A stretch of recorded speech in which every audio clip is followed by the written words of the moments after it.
گفتگو شروع کرنے سے پہلے تمام مومنین کی خدمت میں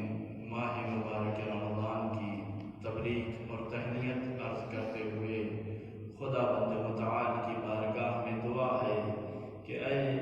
کریم رحیم رؤوف پروردگار، تجھ سے یہ دعا ہے کہ تو اپنی حجت کے صدقے میں تمام مسلمانوں کے اعمال کو اس ماہ مبارک میں قبول فرما۔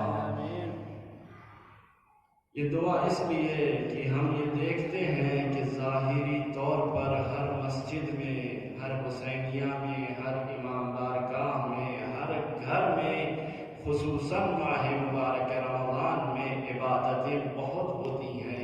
عبادتوں کا ہونا ان کی قبولیت کی ذمہ داری، ان کی قبولیت کی ضمانت نہیں ہے، اس لیے کہ عبادتیں اسی وقت قبول ہوتی ہیں جب ان عبادتوں کے ساتھ وہ وسیلہ موجود ہو، جسے پروردگار نے قرآن مجید میں اپنے حبیب سے کہا وَابْتَغُوا إِلَيْهِ الْوَسِيلَةَ، اے میرے حبیب جب میری بارگاہ میں آیا کرو تو وسیلہ لے کے آیا کرو۔ پروردگار ہم اسی تیرے حکم کی اطاعت کرتے ہوئے تجھ سے یہ دعا گو ہیں کہ جتنی عبادتیں مسلمانوں کے گھروں میں، شیعوں کے گھروں میں، محبین اہل بیت کے گھروں میں اس ماہ مبارک میں تیرے لیے انجام پا رہی ہے، تجھے تیری حجت کا واسطہ انہیں قبول فرما۔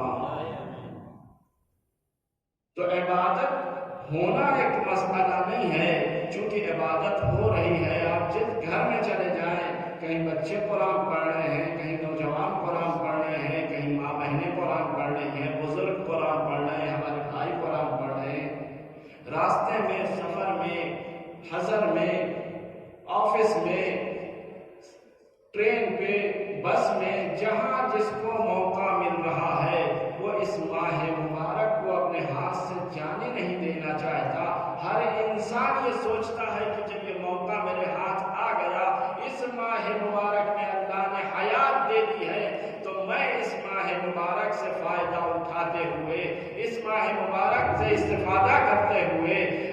اس ماہ مبارک میں کم سے کم پروردگار کی عبادت تو کر لوں، اگر کچھ نہ کر سکوں، اس لیے کہ جو کام کر رہے ہیں وہ تو روز کا کام ہے،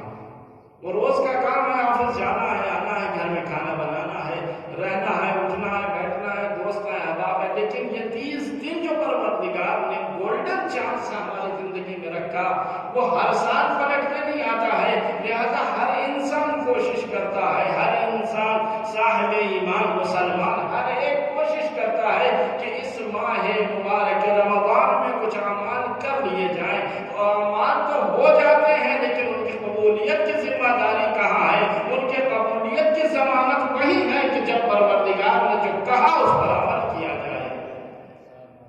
تو جب پروردگار نے یہ کہا کہ جب بھی میری بارگاہ میں آنا تو ایک وسیلے کے ساتھ آنا، تو پروردگار ہم تیری بارگاہ میں دست بستہ کھڑے ہیں اور تیری حجت کو اپنا وسیلہ قرار دے رہے ہیں کہ تو امام زمانہ کے صدقے میں ہمارے اعمال کو